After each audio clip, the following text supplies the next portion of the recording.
Une fois, il n'y a pas longtemps, il y avait une jeune fille qui était partie à l'université.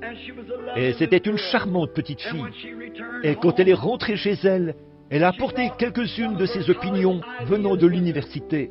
Et peut-être que ce matin, certains d'entre vous avaient quelques-unes de vos opinions venant de l'extérieur. Peut-être que vous avez apporté à l'Église beaucoup de vos opinions. Eh bien, débarrassez-vous-en. C'est la meilleure chose à faire. Alors cette jeune fille, quand le train s'est arrêté à la gare, elle avait amené une jeune fille avec elle, une de ces espèces de petites dégourdies, vous savez, du genre Elvis Presley.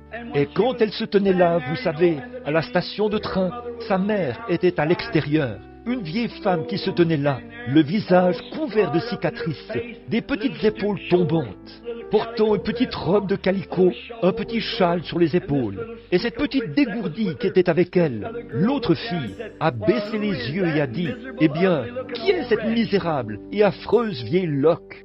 Eh bien, vous savez, ça a tellement mis la jeune fille dans l'embarras qu'elle a dit, « Je ne sais pas », parce qu'elle était tellement guindée, et elle avait tellement d'idées mondaines en tête. Et c'était là sa propre mère.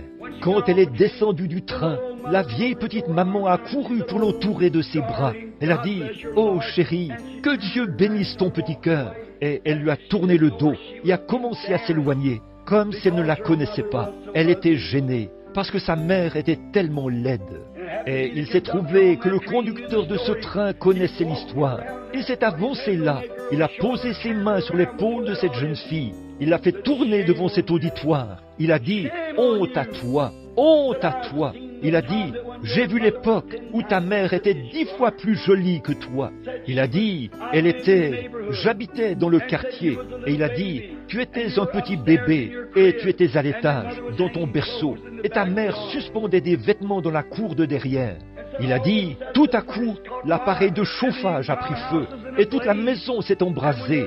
Et quand ta petite maman a couru, elle savait que tu étais à l'étage, là-haut. » Il a dit, « Les gens criaient et ont essayé de l'attraper. Mais elle a arraché ce qu'elle portait et elle a couru à travers ces flammes en montant à l'étage. Elle a retiré ses vêtements et les a utilisés pour t'envelopper.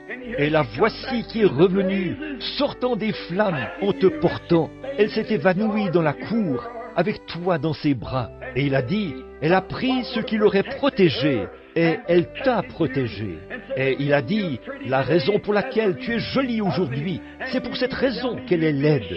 Et tu veux me dire que tu aurais honte de ces cicatrices que porte ta mère?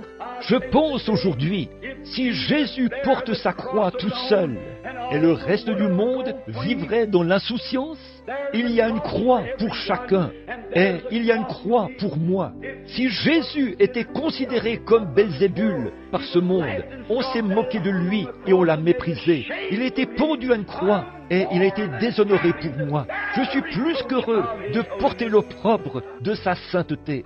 Oui, monsieur, être appelé exalté, ou le nom qu'on veut donner, la remarque qu'on veut faire, ça n'empêche rien du tout. Je suis seulement heureux ce matin que le Christ ressuscité vive et règne dans mon cœur.